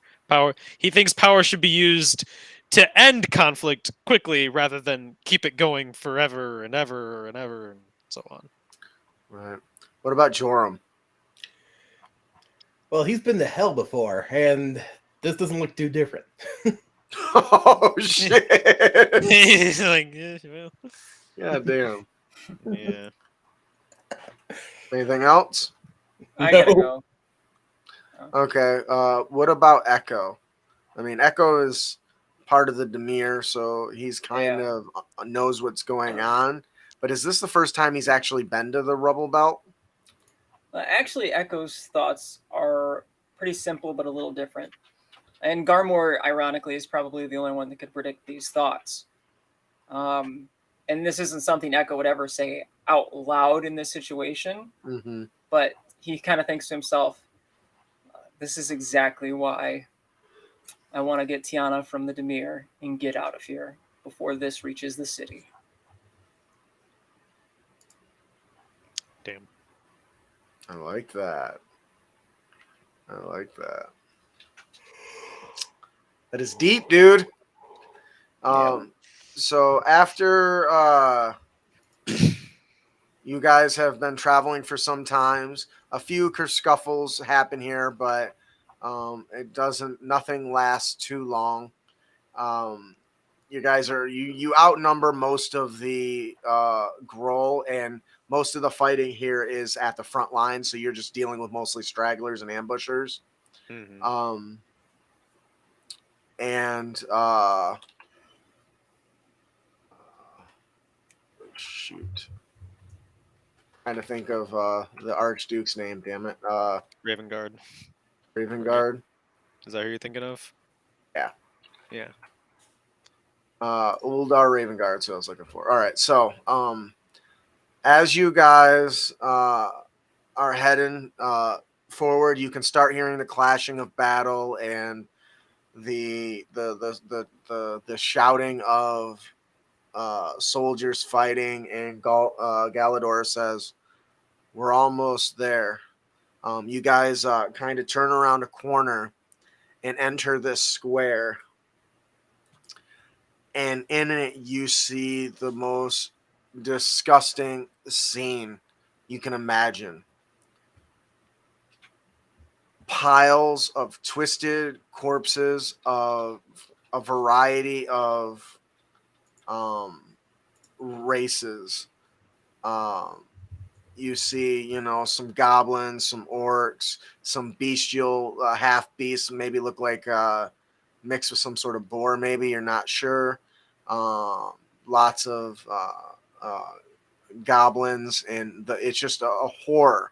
And then in the center is a massive spike, and on it, pierced right through his top, you see laying there, staring back at you, the lifeless eyes of Uldar Ravengard, as he has been shish kebabbed on this giant piercing pillar.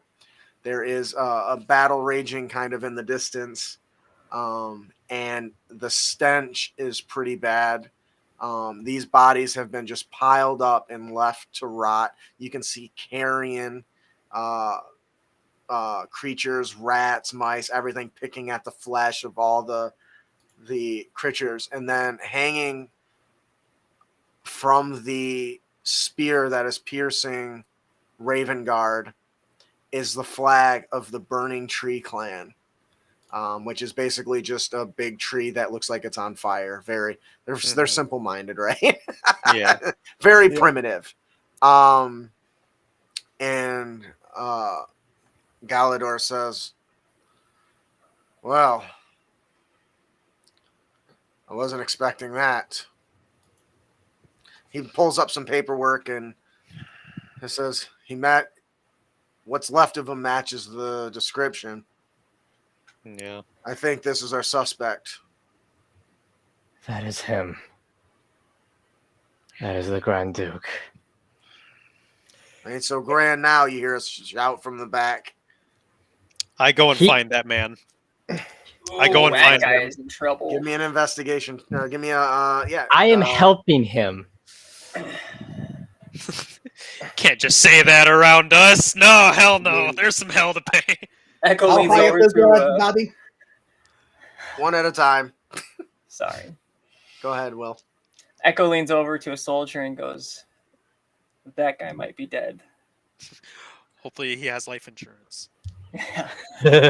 Give me a perception check. Perception, not investigation? You can do either one. I think they both would apply in this manner. I'm going to use one of my shrewd investigator to find this man. And I guess if you're going to give me either or, I guess I will use perception because it's better by literally 1 point. Does it have perception on there? Sure does. And are you actually helping me? Am I allowed to have advantage with this? Yeah. Yeah, DM? sure, why not? Okay. I'll allow it. I like it when you succeed, but I also like it when you fail. So let the best decide. Done that a lot today. Well, it was a natural 20, but I'll roll the d12 anyway. That is a 29.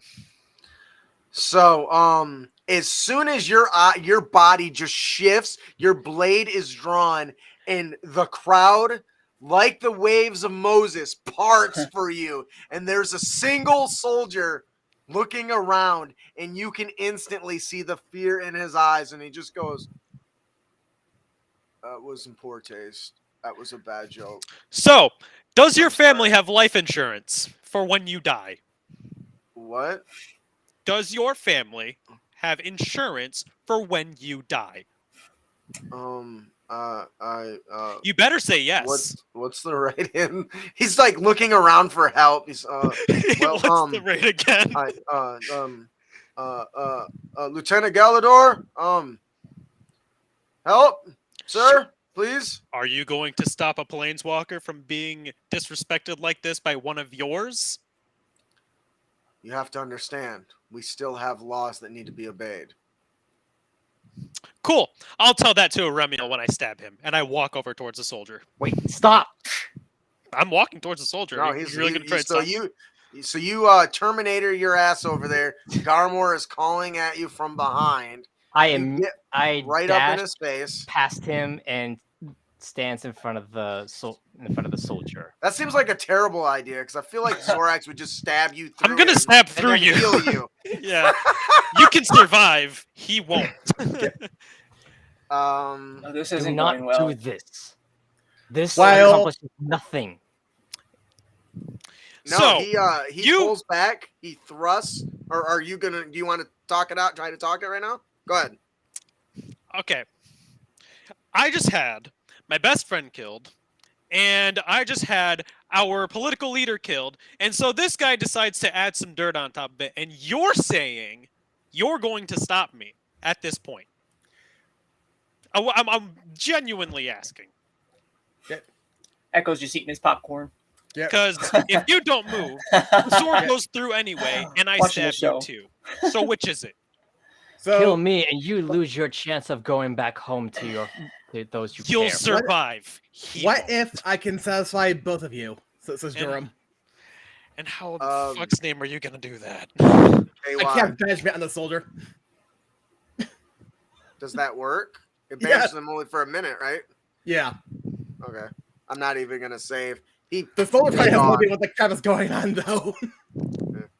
So as you're sitting there in the debate with Garmor, Zorax draws back his weapon, and you hear, "Father, I don't want to hurt Garmor." And then poof, the guy disappears in a puff of silvery mist, and everyone's like freaking out, and the sound of blades getting drawn. Joram, what the hell did you do? He'll be okay. What do you mean he'll be? I don't want him to be okay. Garmor face palms at the sight of this. Is he Oh, coming goodness. back? What's happening? What just happened here? Echo tries to blend in with the soldiers and points his staff at Joram. I'm losing it. What are you doing? What did you do? I punished him. You. How? What happened to him?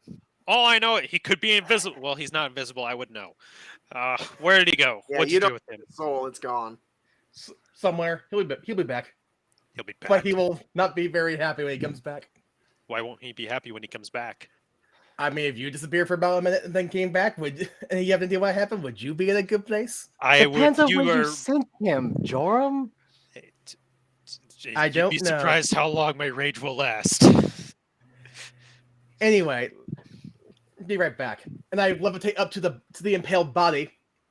Hey, you dead? And like I examine the body. Give me a medicine check. Oh, medicinal. Do you need my help there? Probably. I walk over. Good, because that means when that minute is up, I'm killing this man. All right, 18. So as you are investigating his body, you can see his face is mangled on one side. His chest is caved in. Clearly, it looks like somebody probably beat him with something heavy object like a hammer or a maul. And then you can see a massive footprint that runs from his, not a footprint, but you can see his bones are crushed from his kneecaps all the way up to his chest, as if something just flattened him or stepped on him. And he is most certainly unalived. Okay. There's no And to in be between. sure, But you're not. Some of the wounds that you see on his body look like they were inflicted by the chains. No, you wouldn't know this because you weren't Mhm. there. Nope. Looks like some sort of almost a strange rope burn, I guess you would say. Hey, Like something was twisting and tying around him as he was crushed, and you can see indentations of what looks like maybe a chain being wrapped around him and then crushed. I'm Why he going to was be wrapped gone around. just a minute here. I'll be right back. Okay. So he is most certainly dead. He no What do you breathing. see?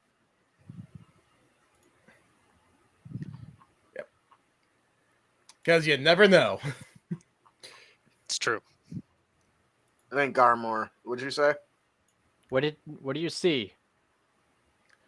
Well, unfortunately, he is very much not among the realm of the living.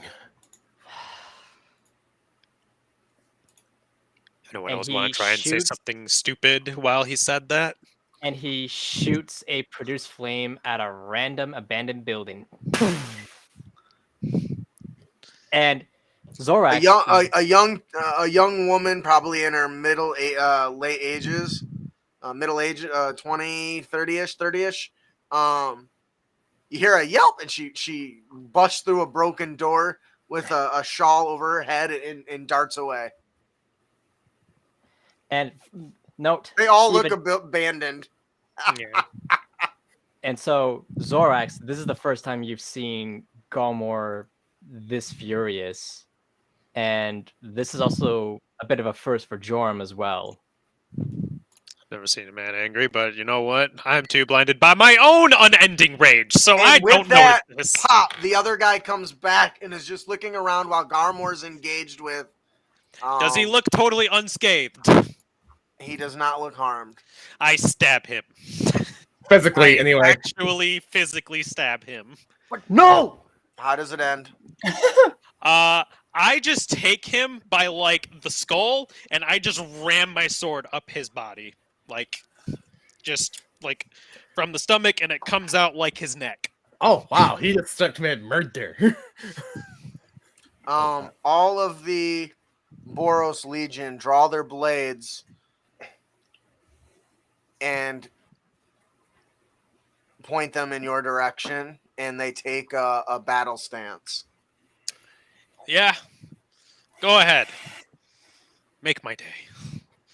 It's already been bad enough. Galador walks up. That was uncalled for. Over words. You would defile the sanctity of honor with such trickery and viciousness. Do you not have honor, a soul? Was his words so harmful to you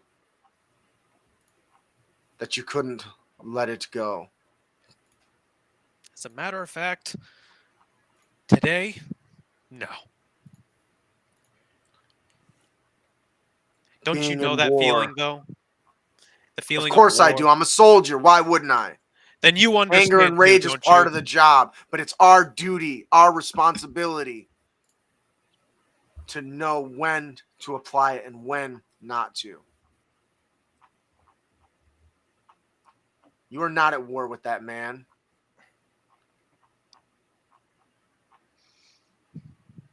Sure, his words were heartless, but words will only hurt you if you let them. And soldiers shouldn't let them. And what you've just committed is an act of murder against my soldiers. War is not a free tool to allow you to commit murder. I brought you here as an aid. And over a few words, you dishonor yourself. I'm going I've to have saved to take more you of into your custody. kind than Give you me a could wisdom possibly imagine. Give me a wisdom saving throw. And I'm going to tell you right now, the DC is 20. This is gonna hurt. Ooh, man, the rolls have not been good. Yeah, that sucks. I rolled a fucking 5, so I got a 15. Rolls have not been on my side today. That's sometimes how they are. Yeah. A burst of a giant gauntleted fist comes up from the ground and wraps its hand around you and grips you to the point that you can't move, you can't speak as the air rushes from your lungs, and you're locked into place. And he says, This is new. I understand the Well, urge that's for what he thinks. revenge and anger and hate. But soldiers are to be better than that. We have to. Or the world looks like this. And he looks around to the buildings. And I that's where we're deserve going to end this. tonight. Oh, yeah, you deserve everything that's coming to you. I deserve this. Probably. Wow. Might have to roll So- the new character, guys. I already knew my, Don't I you already have knew my next Raven? step. One at a time. Yeah, Sorry. Don't you have Raven as a backup for this, Austin? yeah. I prefer not to use the backup, but we'll see if I have to. I had a plan in place in 2 seconds. Okay. And what would have that been? Do you think it'll save him? I do. Okay. Share that with me in private, please. All right. That's where we're going to end tonight. I'm curious to see how you can save me from this. I think it's pretty black and white what I just did. He's gotten away and out of a lot of things. Zorax has been taunting me the entire time. I'm gonna go to war with him. God. Anyway, Yeah. so we'll see. The what happens. Boros are not You've going also to been help. taunting me this whole campaign too, though. So you finally How I kind of gave roll. me the. So I'm assuming you wouldn't kill me immediately if you're gonna keep taunting the character who's No, supposed to no. do this. I would never just have you lightning bolt to death. That would be no fun. You know, I'd Or put you in a disintegrate situation where you him. have a reasonable chance of at least escape. Maybe not victory, but Yeah. Or Now- maybe even use disintegrate on him. man, you're really salty about that, aren't you? Yeah. I think it's been 3 years. All right, that'll do it for Planeswalkers episode 12. It is a sad day. We lost Murrow. We've now lost Uldar Ravengard. And now we might oh. lose Zorax. I forgot to tell Joram. You could tell that the body has been dead approximately 24 to 48 hours. Okay. That means you guys know that you could have probably prevented this, but your decisions and time spent doing other things has signed his death warrant, basically. I'm really excited to see where this goes. I got something really, really fun planned, and I'm excited to delve more into Echo's story arc, which will be one of the next big focuses. So keep an eye out for that. Please come in. Well, Echo, I'm sorry for diverting your story arc by going to prison, Angel Prison. I think this will. We'll see. Oh yeah. It sounds like he's got a plan, so I'm excited. We're gonna work through and we'll figure something out. We now got Joram in the story, and you guys were able to save Merle's corpse for later, I guess. I didn't It's plan the on you honorable guys thing doing to do. that. Yeah, I thought either you were gonna carry him with you the whole time, you were gonna let him burn. I did not anticipate him being stuffed into a bag of holding. Well, I thought originally I was like, yeah, I'm just gonna carry him the whole time, but the body's decomposed. So when I was offered the idea to preserve his body as long as possible, I'm like, yeah, I should probably do that. Yeah. We can put the body pieces back together and make them look nice. We can't unalive his corpse further. Ravengard's not coming back. That's for sure. So that man's gone. You know he ain't gonna be in Planeshifters 14. Yeah. Yep. All right, so we're gonna close out. Please consider join if you like talking D&D. Please come and join us on Sundays at 7 p.m. Eastern. We always talk Dungeons and Dragons. We bring in bags of Holden, baby. Absolutely. We always talk Dungeons and Dragons. We give you tips, tricks, and all that other good jazz for you to better your game, I guess. I don't know.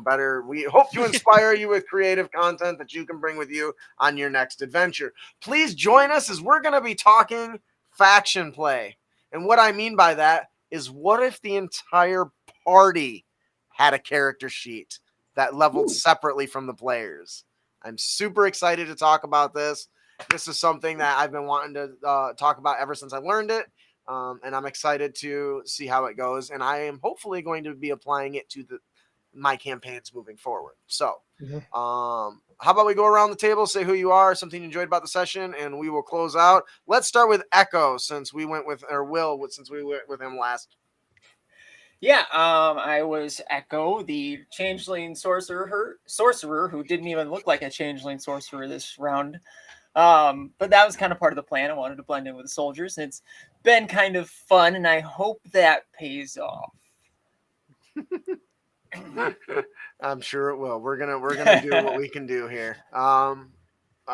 Ian. I'm Ian, co-host of Credit Academy, and I am reintroducing Joram, who is a warlock.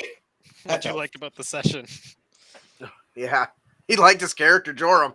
That's what I took Yeah. away from that. Self-centered prick. Hey, I get to play him again. That'd be fair. Austin.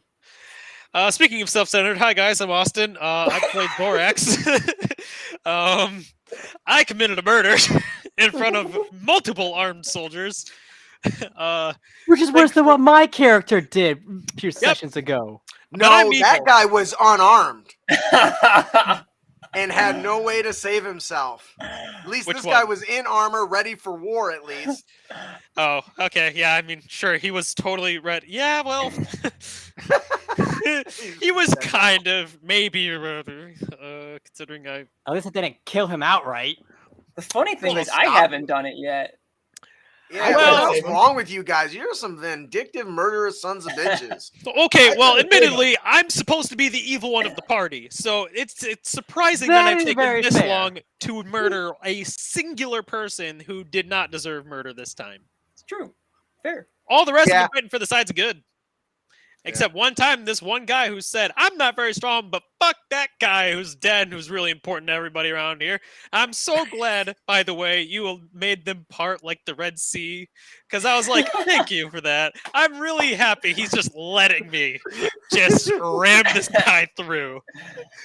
So that was easily my favorite part. And Awesome. I hope I came across with Zorax this time as like this, like, he does have some semblance of jaded honor and dignity. Jaded being the operative word. I hope everyone kind of understood that. Darwin says, Gods, I love Zorax. He gives no shits. It's his way, or he makes sure it's his way. Oh, that's great. Well, I'm glad someone enjoys my character. I think he's fun. I think we so all far, do. I think he's been like my most successful character pretty easily out of all the characters I've played so far. He's the most humanized, if that makes sense. Yes, I guess. yes. He has very clear flaws, but I don't because like he's evil, yeah, but like I don't play him like an evil character. I just use evil as like justifications when I think it makes sense. Yeah, and that's the difference. Some people use evil as just a reason to just do stupid shit all the time, and that's not really right. Your character has a moral compass, and we've seen that when he prevented Garmore from trying to kill somebody who didn't deserve it. Hey, he was Yeah, having it's kind Garmore. of jacked up when the evil character prevents somebody from killing someone. We now Right. know who's better at stopping people from killing other people. It's pretty obvious at this point. For sure. Joram tried Yeah. All right, Matthew. Joram way, but Hi, my name is Matthew, and I play Garmor, the guy who tried to convince Zorax to stop committing murder. And I think what I also should have done. Did he just leave? I guess he's just tired. He was just tired of all your shit, so he left. You're muted, Austin. Yes. Anyway. I play Garmor. I could have. This is too hilarious. I guess what I could have done to support me is just cast conjure animals at 5th level and summon 4 dire wolves to back me up. In that instance, because pack tactics, which would have surrounded him, and these are the tankier versions of wolves. Right. What is he typing? What is he typing? Finish up. So this was very fun. It is regrettable that Ravengard is dead. I don't know where to go from here besides going back to Elturel to find out what that assassination attempt was. Yeah, and that's part of it. His death was, you guys just didn't prioritize him enough and get to him soon enough, so that's just how it rolls. So, all right, I am your dungeon master and total pain in the ass, total Dumas, Justin, host of the Crit Academy Dungeons and Dragons talk show. Please come and join us as we talk about faction play this Sunday at 7 p.m. Eastern. If you like the show, please smash that subscribe button, follow, share, anything to help us reach a larger audience. we would appreciate it. And I just want to say I love all of you that support us and continue to watch us, regardless of whether it's TikTok, YouTube, whatever. Listen to our podcast, maybe purchasing some of our content. Thank you guys very much. And that'll do it for our show today. I just want to say, keep your blades sharp and spells prepared, heroes. We'll see you later. See ya.